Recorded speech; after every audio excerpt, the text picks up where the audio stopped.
Artist Talk. I want to welcome everyone here to the Firehouse Art Center. My name is Elaine Waterman and I'm the Executive Director. The Firehouse is a nonprofit art center in the heart of downtown Longmont on 4th and Kaufman, providing life-enhancing art experiences through art exhibitions, art education, and cultural events. Our Artist Talks are casual chats with artists, curators, members of the creative community, and creative entrepreneurs with a focus on how to build community within the arts.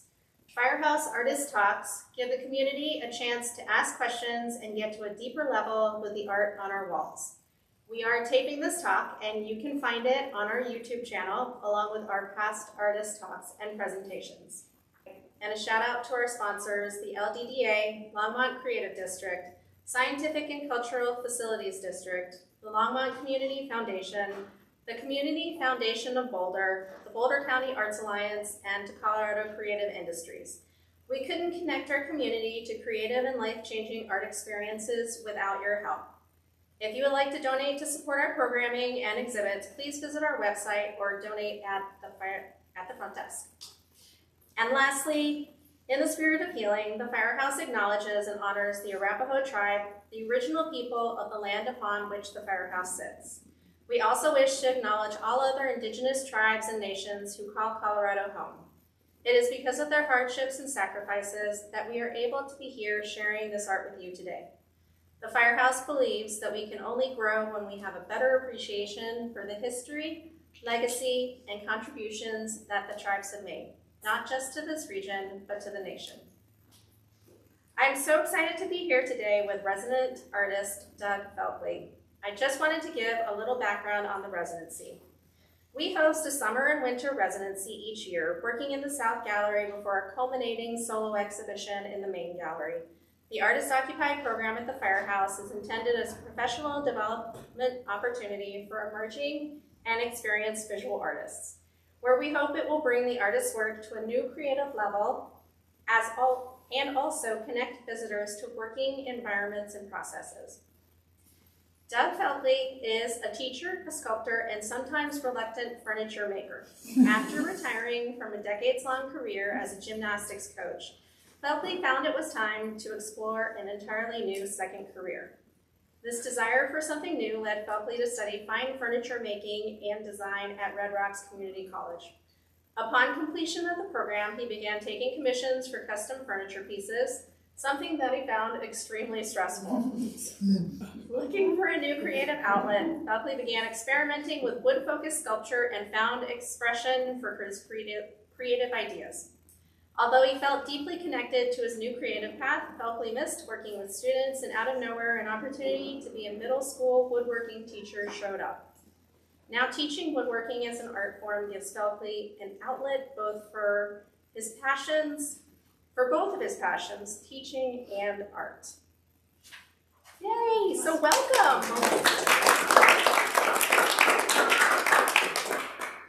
So I guess I wanted to get started with what your purpose is for art. So a large part of art is about telling your story, connecting with people through that story, and finding a community where you belong. What is the story you're trying to tell with Seconds, and what does the title mean to you? One thing that's challenging for me with art, especially starting late, kind of getting into this at 55, is I talk to a lot of artists and they have these amazing stories about their art and what they're trying to tell, and I look at mine, I'm like, I just like to make things. And so it feels a little intimidating to think about what my art is really trying to say. In Seconds, the idea is found objects, things that have been in my family for years, things that have been in my garage for years that just were wanting to become something, and then how can I turn those things into something that I wanted to look at, an idea just being expressed through these found objects. And it's really about the idea of taking something, giving it a second life, a second purpose, and seeing what that might become. Often I don't really know what it's going to be, just start playing with ideas.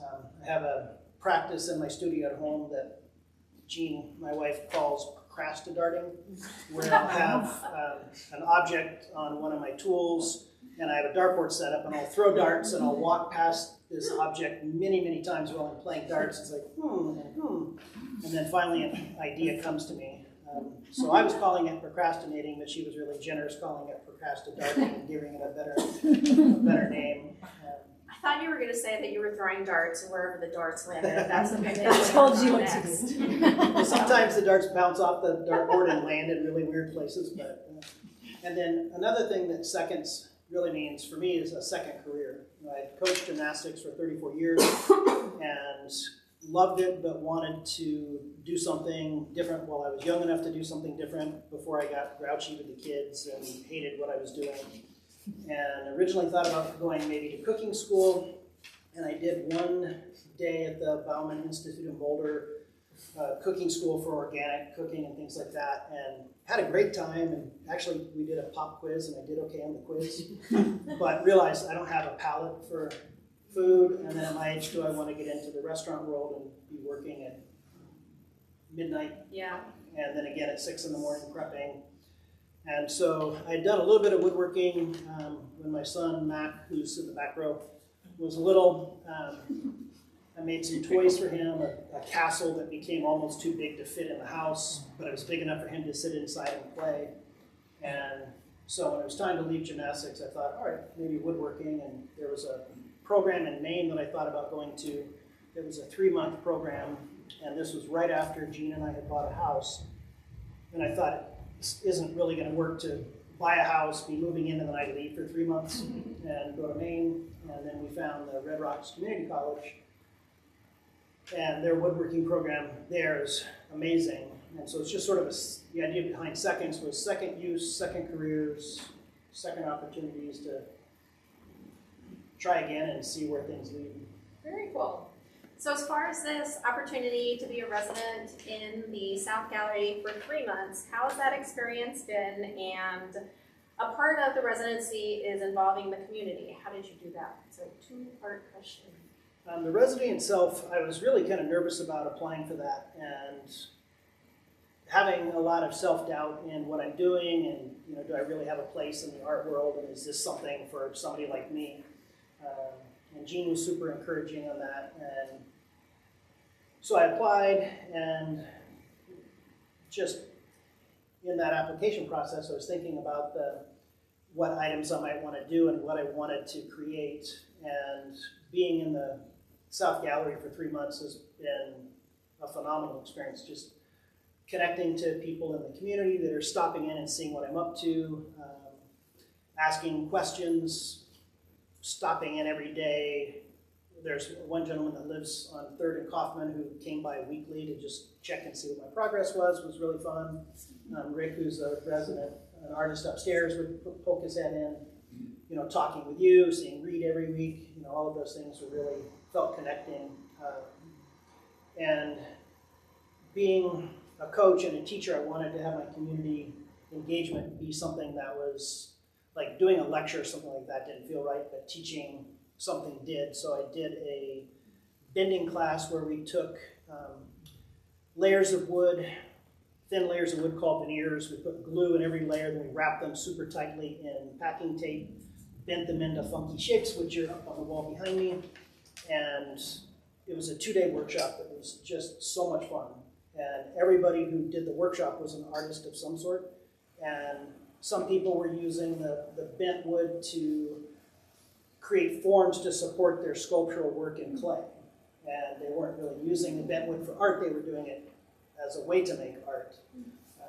And it was really fun. I think, Kelly was a shop assistant / participant. It was very fun. It was great. Yeah, it was really, really cool. And then thinking about what I wanted to do for a second workshop, decided on wand making, magic wand making for kids, which is something that I teach at the school I work at.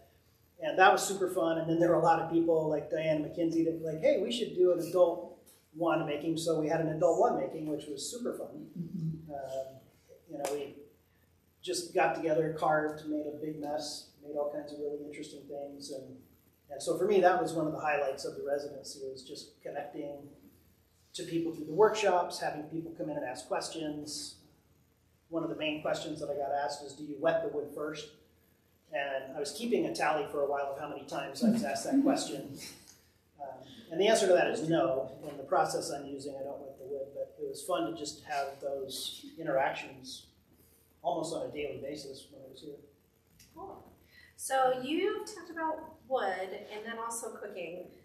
Do you have any other art mediums or creative expression mediums that you've worked with in the past? Not really. As I mentioned, I made some toys for my son when he was little, and then just through gymnastics, I kind of see that as an art form. And as a coach, part of what I was doing was looking at shape and form in what the routines look like or the skills look like. And I think that sort of translated into art and wanting to do something. One of my first sculptures that I made in a design class I took at Red Rocks was I tried to make a gymnast doing a leap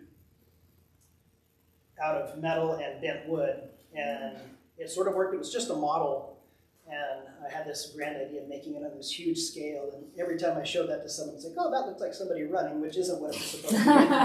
But it was kind of an interesting way to kind of get started and think about gymnastics. I did a lot of sketches of gymnasts in different positions, and then what might that look like as a sculpture.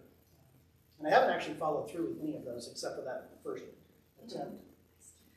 And then as far as the materials that you used here, there are a lot of found and organic items. There is even a wing. Can you tell us where the wing was found, how that came about? And then also what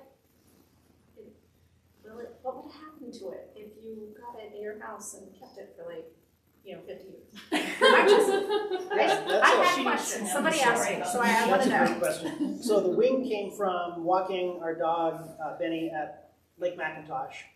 And, there's a lot of goose activity and eagle activity, and we think that an eagle had lunch, and that was part of the leftovers. And so found that laying in the grass, picked it up, threw it in the back of my truck, grabbed some doggy-doo bags to pick it up because I wasn't sure if there was anything on there, and then it sat in my shop for many, many months and collected a lot of sawdust that I would then kind of blow off, and then it would collect more sawdust. So maybe it's been preserved with the sawdust, I'm not totally sure.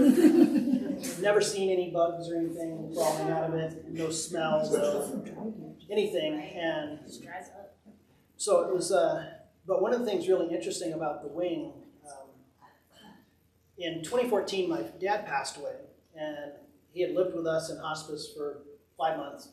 And his final moments, I had my hand on his chest, and when his heart stopped and he had his final breath, I felt this surge of energy go through my arm. And for the first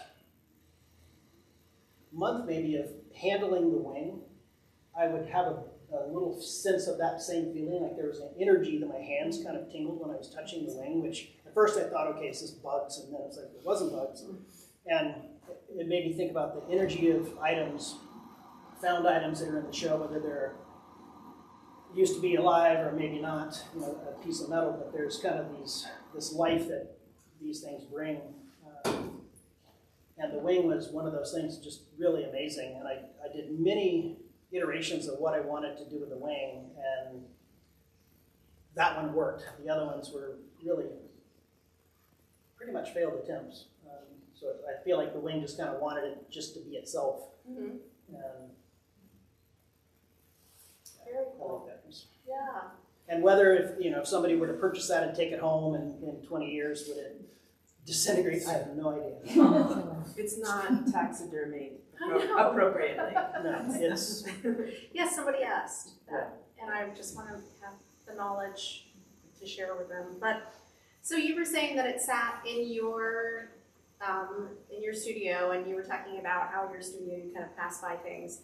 How has being in the South Gallery for 3 months changed that process? Do you have that kind of like freedom to pass by things? Or? well, I brought all of the items that I was thinking about incorporating into the show here. And for example, the piece to the left of the wing, that's a piece that I found in a field when Mac and I were driving past this car that was kind of half buried in dirt.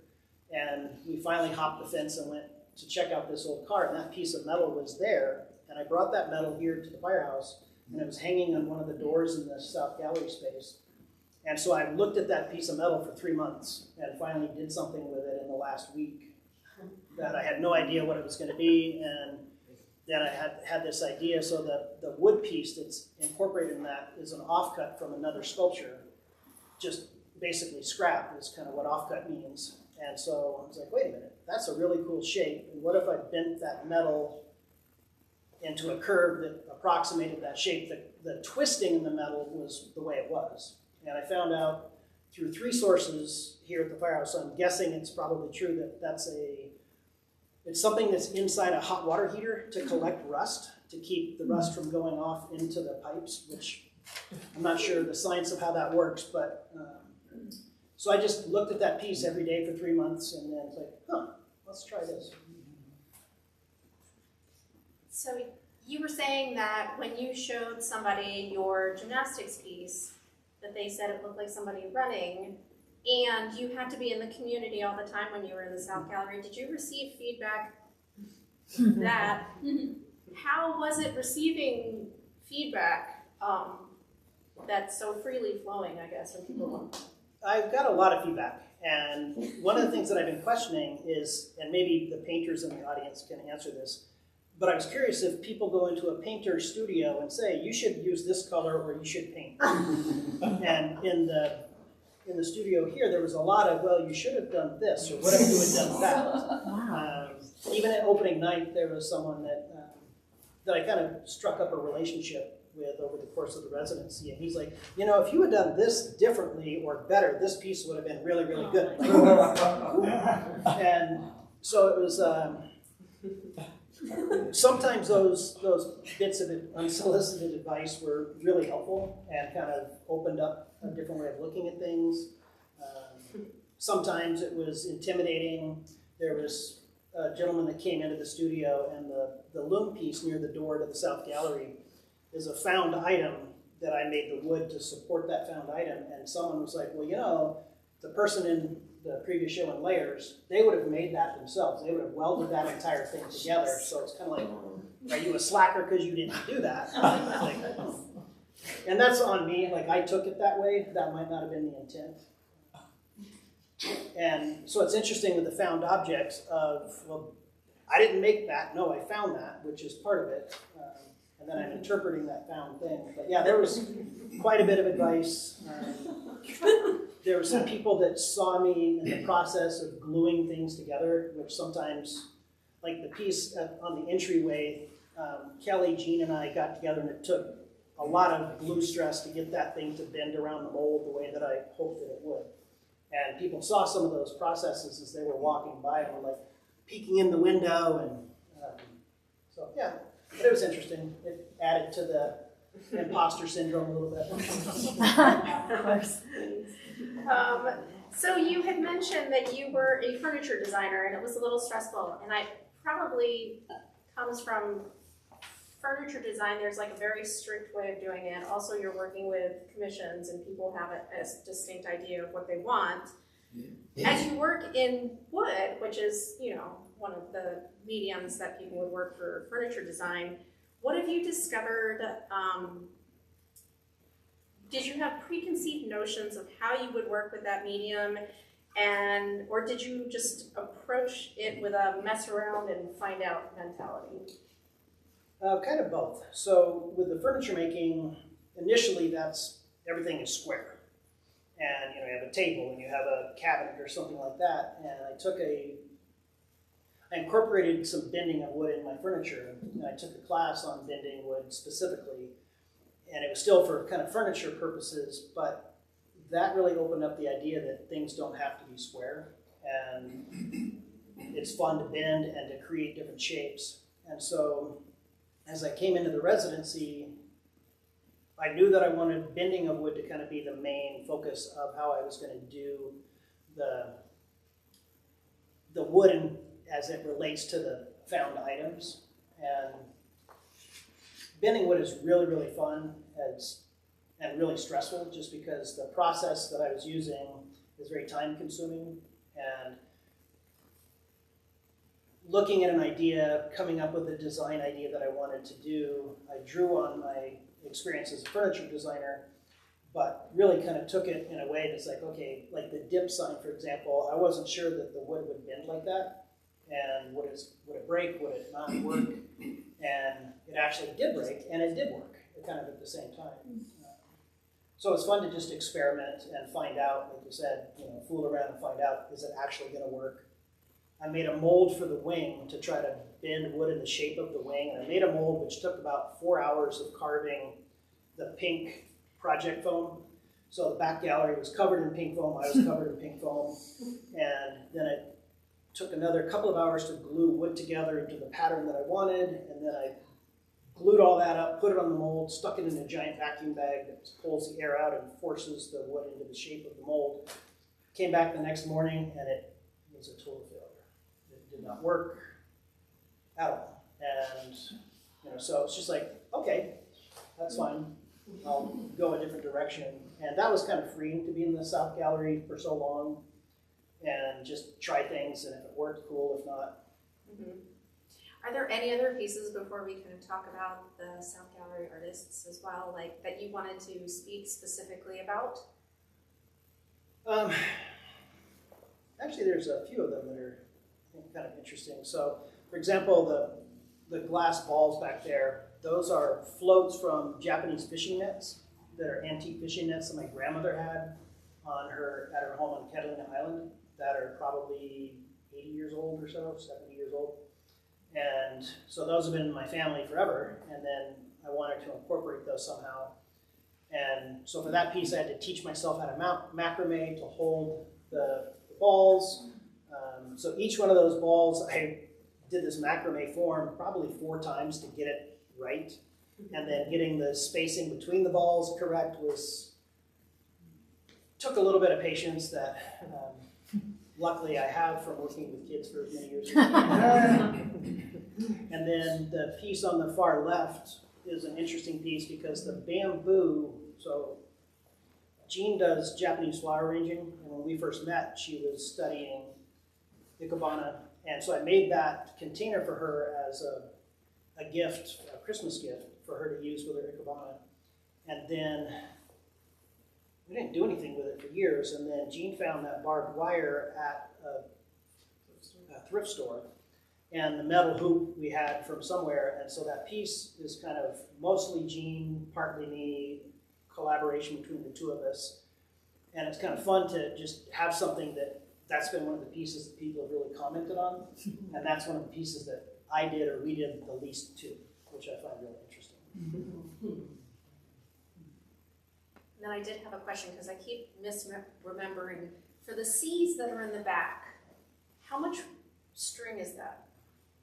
So each one of those is 35 feet of string, approximately.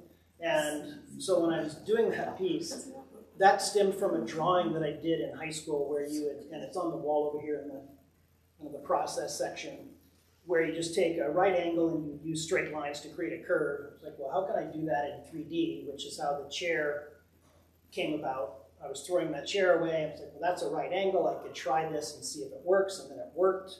And then the cardboard model on the wall, I was like, okay, will this work in a curve shape? And I strung that up, and I had drilled the holes wrong, and I realized, oh, that didn't work. So it took a long time to do that. And I undid it all, re-poked the holes in the cardboard to get them in the right angle, and it was time to go home and have dinner with Jean. And so I rushed, and I started stringing it up again, and I did it in the wrong holes a second time. and I was like, ah, damn it. And I took it all apart and finally got it together the third time. So that one I strung 3 different times, so that's 100 feet of string being strung through to get it finally right. And then I wasn't sure if it was going to work. And the original idea with the C's was to do it with brass instead of string. And it was really challenging to drill the holes at the right angles on a curved surface to get the brass rod to be straight. And I strung it up. The one in the middle is the one that I started with. And I put all the brass in, and I couldn't get the tension on the brass, so it was like bending and warping, and it wasn't doing what the string did. So then I took it all apart and did it in string, and I was like, oh yeah, that's much better. Yeah. I think I was here the night that you did that one, and I kept on hearing very heavy sighs. Well, and it's one continuous piece of string, so it's thread it through, and then you do it a little bit, and then you pull string through, and then you keep doing it and keep pulling, and yeah, it was a process. Well, cool. So I did want to introduce the South Gallery artists, and I wanted to just read a little bit about them so that you know who they are. So Jean Hultkrans is a mixed media artist working with collage, altered books, and ikebana. She has over 15 years of training in Japanese flower arranging and is largely self-taught in collage and book arts. Using found and discarded materials, her work explores transformation, abstraction, and the quiet alchemy of alteration through both visual art and poetry.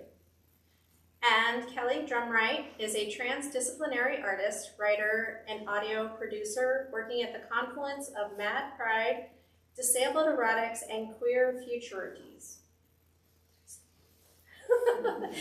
They work as a gardener and co-produce a radio show for local station KGNU as part of the Outsources Collective. Kelly is a curious polymath who enjoys learning languages and growing plants. Welcome, welcome, welcome.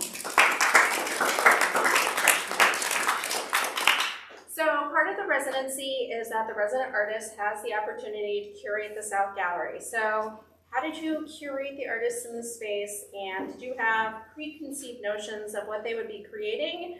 Did they have some kind of proposal for you, or give you a jumping off point, and then, or did you give them a jumping off point and then back away? The guest curating of the gallery was something that was kind of a stretch for me. I'd never done that, didn't know what that looked like, and I thought, what a better way to find out than just to kind of jump in and see what happens. So I really wanted to embrace every part of the residency that I could. And so Jean and I talked about, who would be good artists, what would be a good fit, and then I was like, well, wait a minute, that's a really good starting point. And yeah, it kind of took a minute for 2 and 2 to become a couple. And then we would be on walks with our dog and just kind of talking about who would be someone that would be a good fit, and started thinking about Kelly, who is a neighbor down the street. And so when the first time we met, there wasn't really to talk about the residency. We invited Kelly to do it, and they were like, yes. And I had no preconceived ideas, other than I know that Jean does collage and had a show at the Foothills Art Center in Golden, so she had some experience with her own show.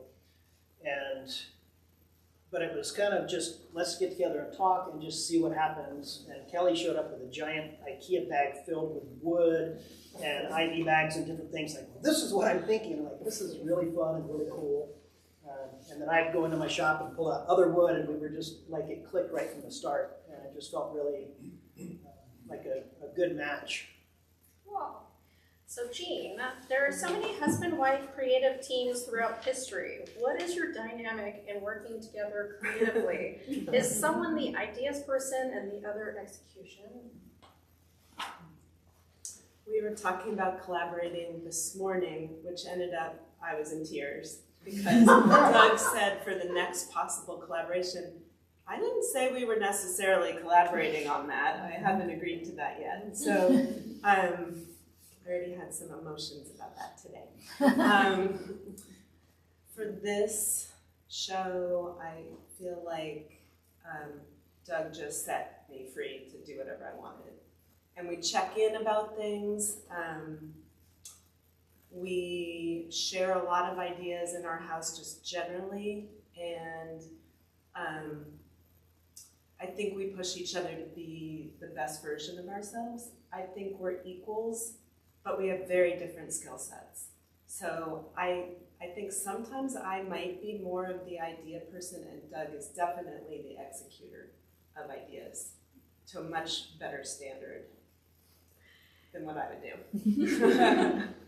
So your background is in ikebana and collage. Mm-hmm. How do those two art forms work together? Do you see like So the school that I'm a part of is a Japanese school that is considered to be one of the avant-garde schools of sort of, you can go wild or you can use repurposed materials. That's sort of one of the goals. It got established after World War II, different dynamic than the previous schools that were established before World War II in Japan.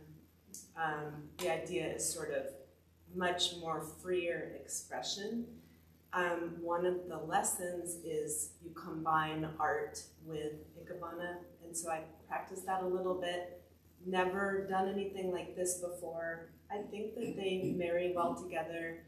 For me, ikebana tells a story, so does collage. So I think to me they go well together. But it's a little hard to explain how they go together, but so. What was your concept of seconds? Because the South Gallery is called Seconds Too, that's the title of the show. How is that the undercurrent of your work in this show? 95% of what I did was repurposed materials. So also using the idea of not buying anything, not consuming, reusing. For me it was more about materials than ideas. But Yeah, some of the ikebana work is so delicate, and then you have to kind of look at it and then look at it again because you're like, oh wait, that's, and then you can place what it is. And then obviously collage, it's definitely a seconds kind of thing. Kelly, same question for you. How does the concept of seconds lead to the work you created for this show? Well, as Doug and Jean kind of explained, we all kind of have a similar found object sensibility, like being drawn to certain objects or forms, and then thinking that's art, not trash, is our little shorthand. Like, is this art or is this trash? It depends on the day or how I'm feeling. So that is really where I took it and ran with it, and I guess I was thinking,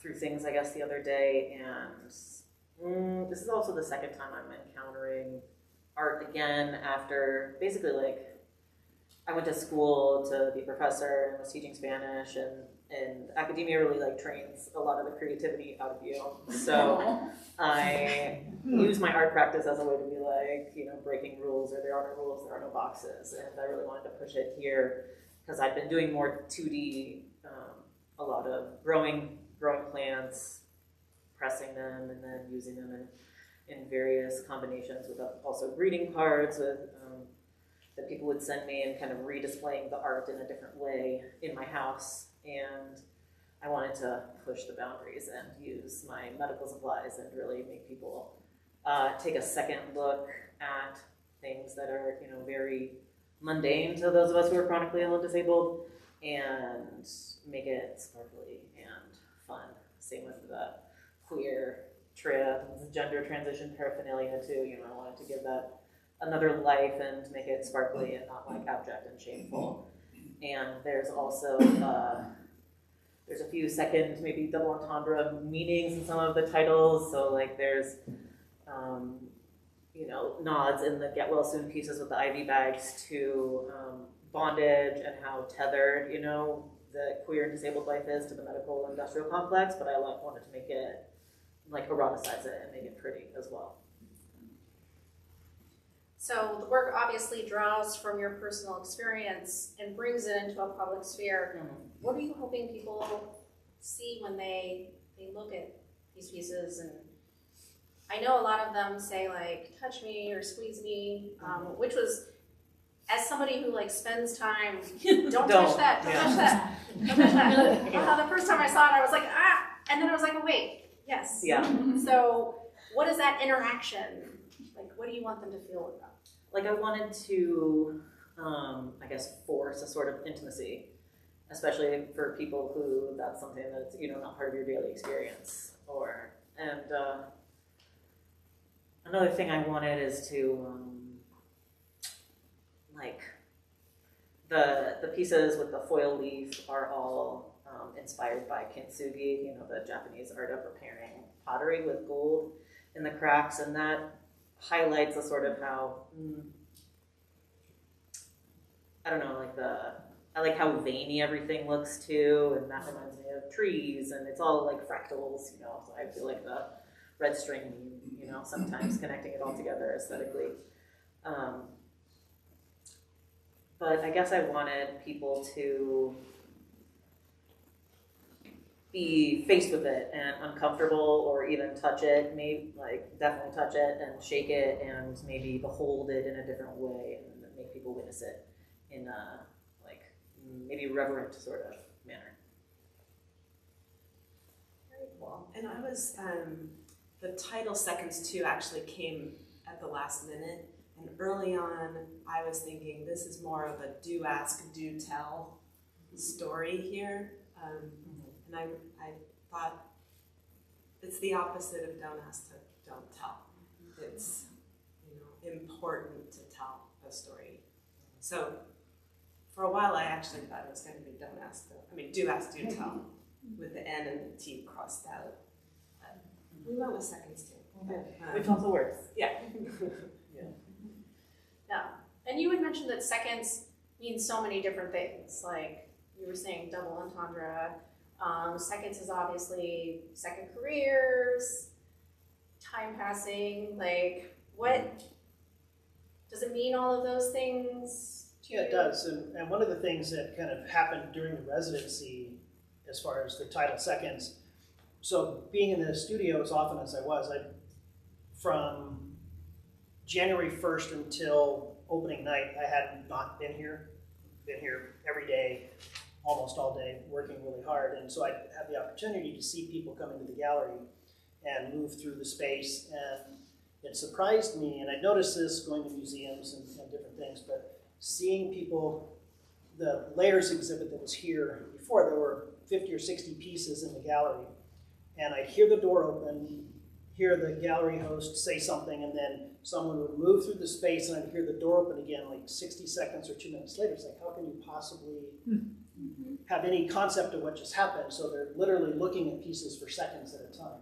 And so one of the hopes that I had in my pieces was to maybe get people to slow down and be like, that's a bird wing? Or, you know, how did he do that? Just to get them to pause a little bit.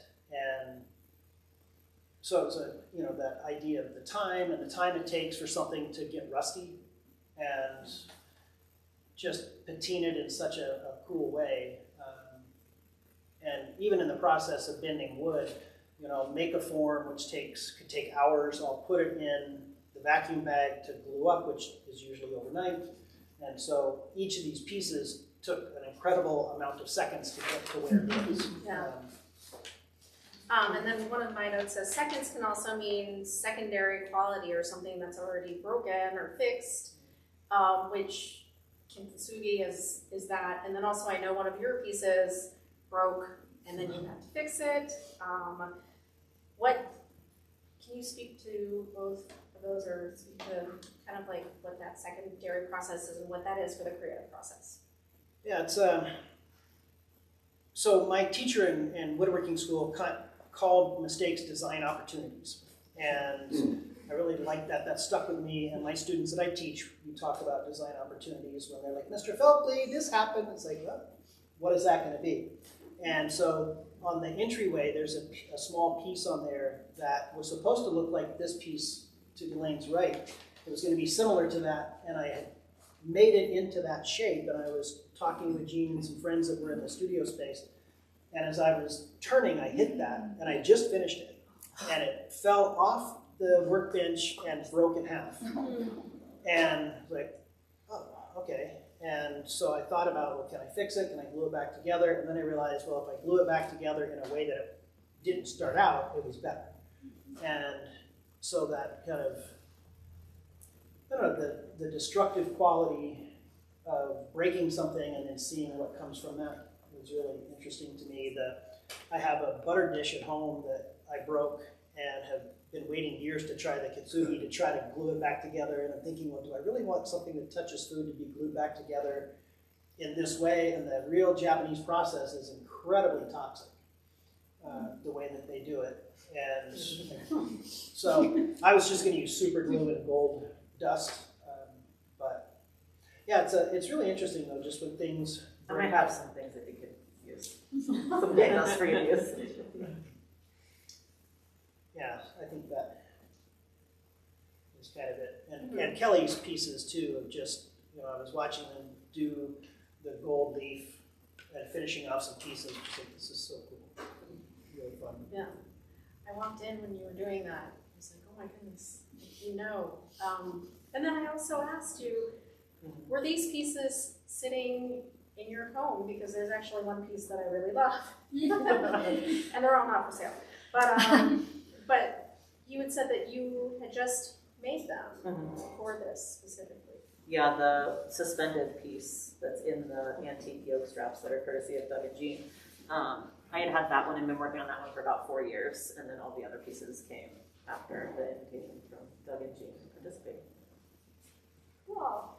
Well, I just wanted to give this time a chance for you to say whatever you want to say. I know that you had notes, and I don't know if we've covered it, but I'm going to give you guys one last chance to speak, and then we'll do questions. But before that, I wanted to see, for the three of you, what is on your easel right now, and what are you guys working on? That's a great question. The next thing, and this is where our collaboration talk this morning went awry, we were talking about the Firehouse does an amazing event called Firehouse Filth, and so we were talking about how we wanted to do that, and I had some ideas kind of building on my piece from last year, and Jean had some different ideas, and so I was like, so that's one of the things on the list. I applied to the Loveland Sculpture Show.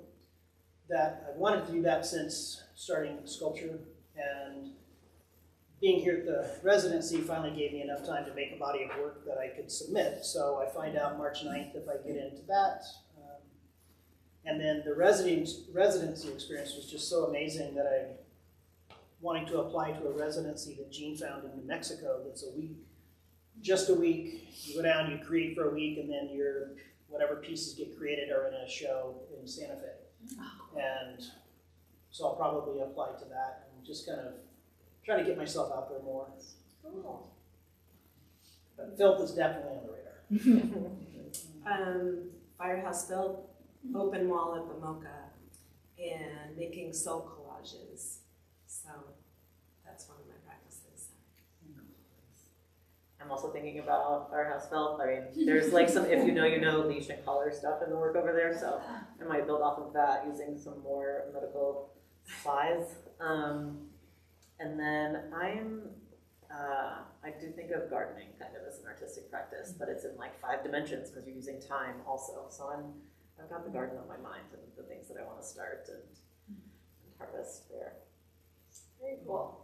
And Firehouse Filth is May 2nd, so you can come see the pieces then. But any last comments from the artists?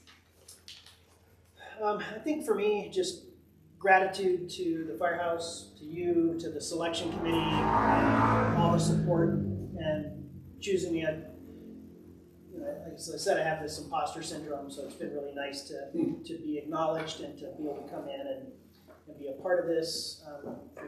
Acknowledgement to Jean for helping push me to do this and being so supportive.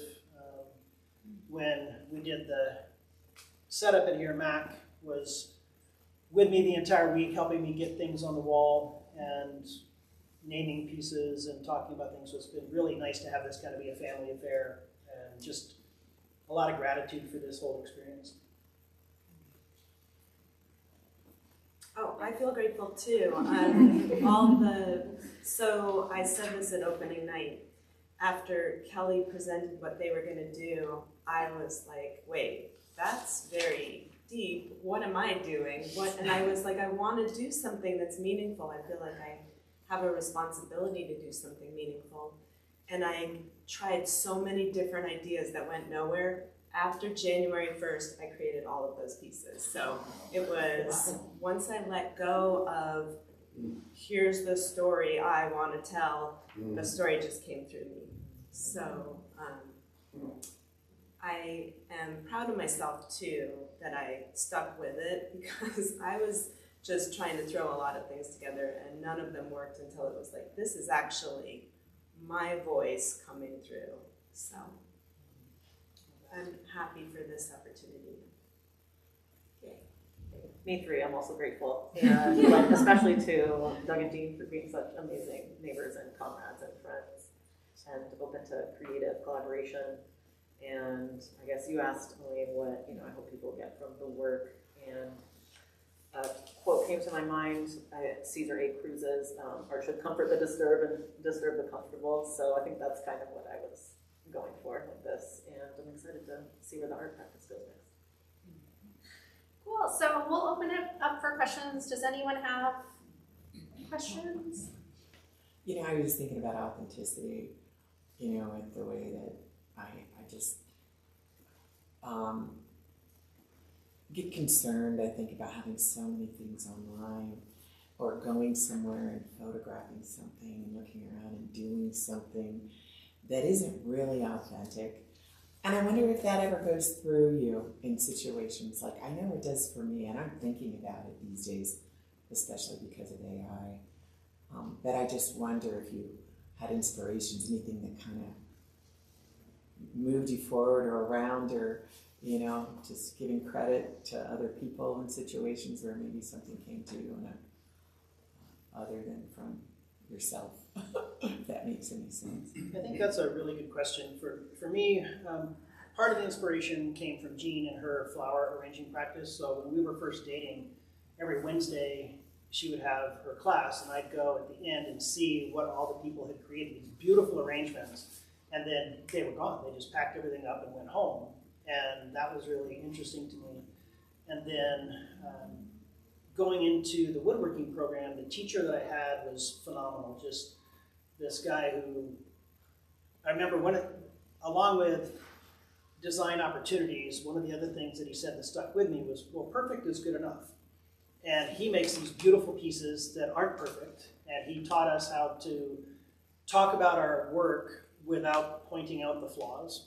And because everything that I've made in here has some flaws that I could easily point out to you, but hopefully you don't see them as readily as I do. And then Laura Tishimoto is an artist that has an amazing chair that she made that's at the Denver Art Museum. And she was my teacher in bending, and the quietest, most humble person who makes the most beautiful things. And her work was really inspiring. And using found materials, it's like, well, I didn't make that. I didn't string up that metal piece on the loom, and I didn't make the barbed wire, but I'm claiming it as a piece that I've done, and that feels a little, I question that a little bit, but also it's like, this is my interpretation of something, and yeah, I'm not sure if that answers the question fully, but.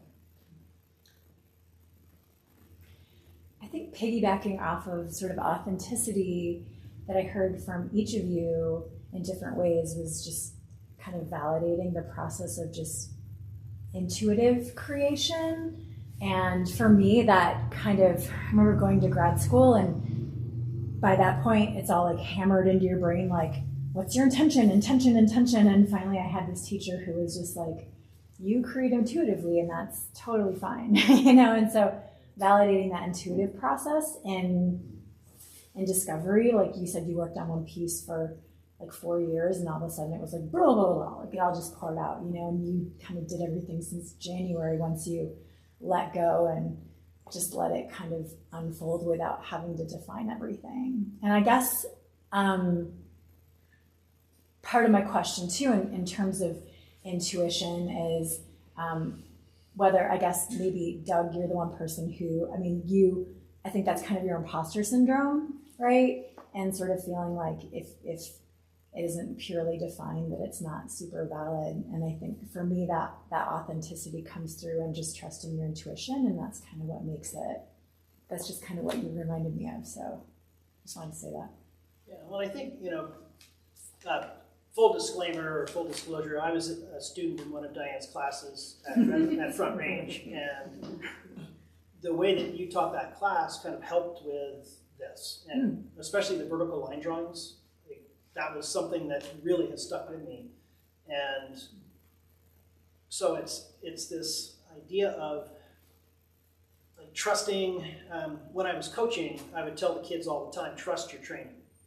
That you're going to have a routine, and you've done this 1,000 times. Just trust yourself, get your head out of the way, and just shut up and let it happen, basically. And that happened in the studio where 3 weeks before the opening, or before the end of the residency, I was panicking that do I have enough stuff to get out here? And I would be looking at my list of things that I was hoping to create. It's like, well, that's not done, that's not done, that's not done. That's done, but it needs to be done better, all these different things. And then finally it's just like, okay, we'll just let it happen, and it worked out okay.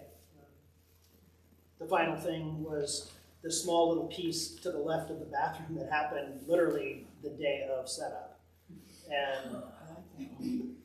And it failed multiple times before it got to there in that day. I was like, okay. And it was just kind of relaxing into letting it happen. I wanted to say though, you do talk a lot about, perfect is, what did you say perfect is? Perfect was good enough. Good enough. When we went as the selection committee and went through all the applications, there is this, I feel like in the arts community, like if you can only get shows if you have had shows. Right. Like it's such a hard thing to do. But you keep saying like perfect is good enough. We knew from your works the quality of the work that you do. So I just have to say that the quality of the work that we saw in the small quantity that we saw was far greater than having resume experience. So, Well, one of the things that I tell my kids that I'm teaching is, they'll come up to me with something, and I say, well, you're the artist. You tell me, is it finished? Is it not finished? And one of the projects that the kids do is that they make an egg, they hand carve an egg with a knife. And that's one, well, that doesn't look like an egg. That's a lemon. It needs to look like an egg. And keep going until it's an egg. And then once you do that, there's some freedom to try something new. And with gymnastics, it was the same way. You could kind of pull through the routines. Everybody did the same routine until you got good enough to do whatever you wanted. And so that was, I guess, another carryover from my previous life to this life. And, it's hard, too, in the furniture realm, and having someone pay you to make a piece, a specific commission that maybe they're going to sit on for 20 years, that has to bear their weight in different things, that I really tried to let go and hear of, okay, that isn't exactly what I wanted, that piece is a little bit bent, or that piece, whatever, and it's like, that's okay. It's art, not furniture, if that makes sense. And no. So there's some freedom in that of just letting go of, I have to be perfect, mistakes are all right. Okay. I will say too, in the selection process, I remember saying outright, just having you, knowing your work ethic and your craftsmanship, I was just sort of like, whatever he says he's gonna do, he's gonna do, and it's gonna look amazing. Like I had no doubt in my mind that anything you said you were gonna do is just gonna be great. So I was just like, ding, ding, ding, like that. Yeah, like hearing how much time you put into stuff that like we don't see here, the redoing that a million times, and like leaving something and then coming back and redoing it, relearning it, like that just shows the work ethic, but also just, shows that there's a lot more that went into this that we don't see. And I think like mentally for you, there's more than one, like you had to let go at some point. I feel like maybe you were like needed to expand on that one piece more. I'm not sure, like that was your chance to do that. So not really a question. I was going to kind of say maybe like, is there anything else we don't see in here that kind of happened that you put into it that Well, I think Kelly reached out at one point and was kind of not sure that things were going to get done, and then Jean had the same thing, I had the same thing, and then when it all started to come together, and the night that we mounted Jean's pieces and Kelly's pieces, and it was really fun to just problem solve that together, and be up and down the ladders and hanging things, and it's like, will this work, will that work, and that was really fun to have that collaboration. Yeah, it's just, it was really amazing to be here and just try things, and If it worked, cool. If it didn't work, there's panic, but it's also okay. Cool. Well, we are a little bit over time, but this is the time for you guys to do a walkthrough with the artists. And if you have any questions about specific pieces, you can ask them. I did want to say thank you so much to all of our artists for sharing your work with the community. It has been an absolute joy to have you as a resident here. And it was really amazing to see the South Gallery come together as well, and just kind of having you curated. I didn't really have an idea of what it was going to be, but the depth of expression in both of your works has been really just amazing to see as well. So thank you so much for sharing with the community. Look around, and thank you so much for coming.